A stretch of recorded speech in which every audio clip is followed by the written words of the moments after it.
नमस्कार दोस्तों। आज मैं और मेरे शिक्षकगण और अपने बच्चों की पूरी टोली के साथ हम एक स्थान पर भ्रमण करने के जा रहे हैं, भगवान बुद्ध की धरती लुम्बिनी में। सबसे पहले हम अपने वाहन को यहाँ से ईंधन देते हैं। उसके बाद मैं एक छोटा सा प्रयास करता हूँ जिससे इस बस की हैंडल मोड़ सकूँ, लेकिन वो मेरे बस की बात नहीं होती है। बातें करते करते और देखते ही देखते हम अपने गंतव्य स्थान पर पहुँच जाते हैं। वहाँ पहुँच करके सबसे पहले हम एक भोजन की थाली लेते हैं और पेट भर इस भोजन का लुत्फ़ उठाते हैं। जैसे ही हम वहाँ से खा कर के आगे बढ़ ही रहे होते हैं, ये नन्ही बच्चियाँ तो हमारा दिन ही बना देती हैं। इन नन्हे-नन्हे बच्चों को लेकर के, जिनके अंदर बहुत सारा उत्साह भरा हुआ है, बहुत सारा उमंग भरा हुआ है, इस नए स्थान को देखने की, समझने की को लेकर के आगे बढ़ते हैं। इनको लेकर के हम सबसे पहले टेंपल पहुँचते हैं। इस टेंपल में हमारे सभी बच्चे चारों तरफ बिखर करके सिर्फ वीडियोग्राफी और फोटोग्राफी करने लगते हैं। यहाँ की इमारतें, भगवान बुद्ध की ये प्रतिमाएं और यहाँ की पूजा विधियों को हम सभी अपने फ़ोन में कैद करते हुए आगे बढ़ रहे थे। ये छोटे छोटे नन्हे नन्हे बच्चे भी पूजा में पूरी तरीके से शुमार थे। हम एक मंदिर से होकर के अब दूसरे मंदिर पे आते हैं। यहाँ की ये कलाएं देख करके तो हम एकदम अचंभित हो जाते हैं, क्योंकि इस प्रकार की इमारतें, इस प्रकार की कलाकृतियाँ हम सिर्फ़ और सिर्फ फिल्मों में देखे थे। भगवान बुद्ध की इस धरती पे वास्तव में सुकून था। उस मंदिर से चल कर के फिर हम अपने बच्चों के साथ दूसरे मंदिर पहुंचते हैं। यहाँ भी बच्चे पहुंच कर के यहाँ के इमारतों को, यहाँ के हर एक मोमेंट को अपने फ़ोन में कैद कर रहे थे। वास्तव में यहाँ की इन इमारतों को देख कर के, इन दृश्यों को देख कर के, इस प्रकृति को देख कर के तो मेरा प्रकृति प्रेम और भी बढ़ गया था। और आगे बढ़ कर के जब हमने देखा एक तालाब में ये खूबसूरत सा कमल, लेकिन लाख कोशिशों के बावजूद भी ये कमल हमारे हाथ नहीं आया। भगवान बुद्ध की यह प्रतिमा बहुत सुशोभित लग रही थी।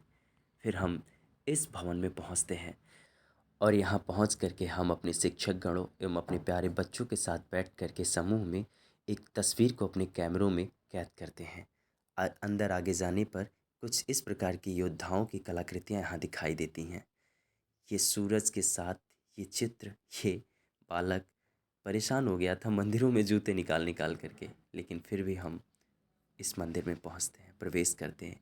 इस प्रकार का नज़ारा वास्तव में आंखों को शीतलता दे रहा था। हमारे बच्चे खूब मनोरंजित हो रहे थे।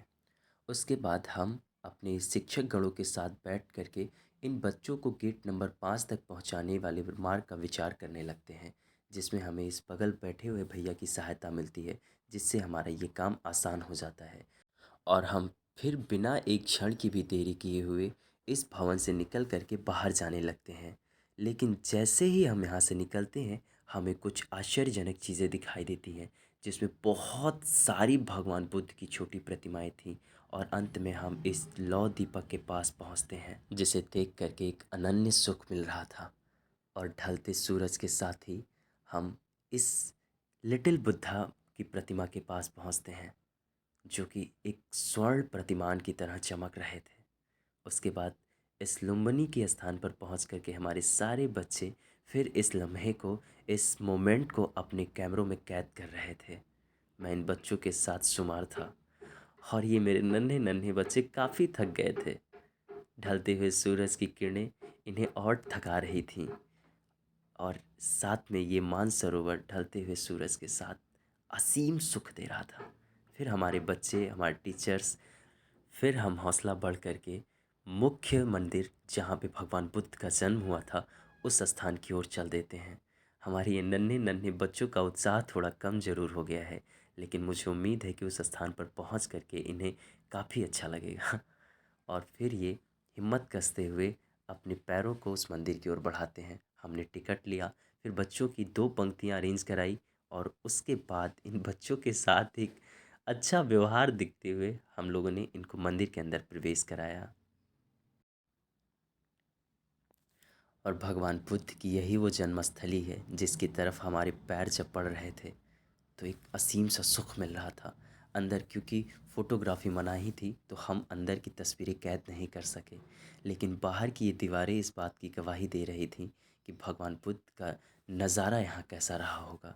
यहाँ की प्रकृति के कण कण में भगवान बुद्ध बसते हैं। यही वो जन्मस्थली है जहाँ भगवान बुद्ध ने जन्म लिया था। और इन बच्चों को फिर हम लेकर के पहुँचते हैं उस पीपल के वट के नीचे, जहाँ पे भगवान बुद्ध की ये सभी लोग पूजाएं कर रहे थे। और क्योंकि छठ पूजा भी था तो सामने वाले तालाब में छठ पूजा की तैयारियां भी चल रही थी। और ये एक अलग प्रकार के नज़ारों को देख करके काफ़ी अच्छा लग रहा था हम लोगों को। हमारे बच्चे यहाँ पे कुछ लोग जो पूजा अर्चना में शायद थे, मुझे बहुत ज़्यादा समझ में तो नहीं आया, पर अच्छा लग रहा था देख करके, तो मैं एक पल भी नहीं चूका इनको अपने कैमरे में कैद करते हुए।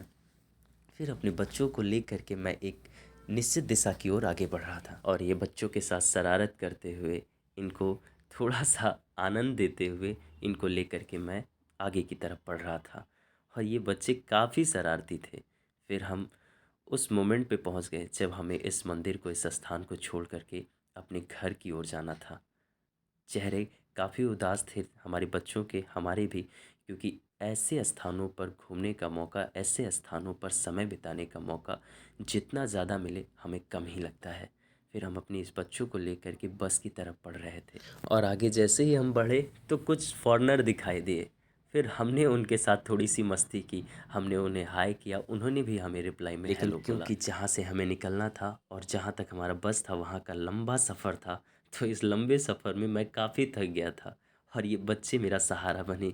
इस छोटे से बच्चे ने तो मेरे बोझ को काफ़ी कम कर दिया था। मेरे शरीर के थकावट को तो इस बच्चे ने एकदम आसानी से अपनी गोद में भर लिया था, और मुझे ले करके बस तक पहुंच गए थे।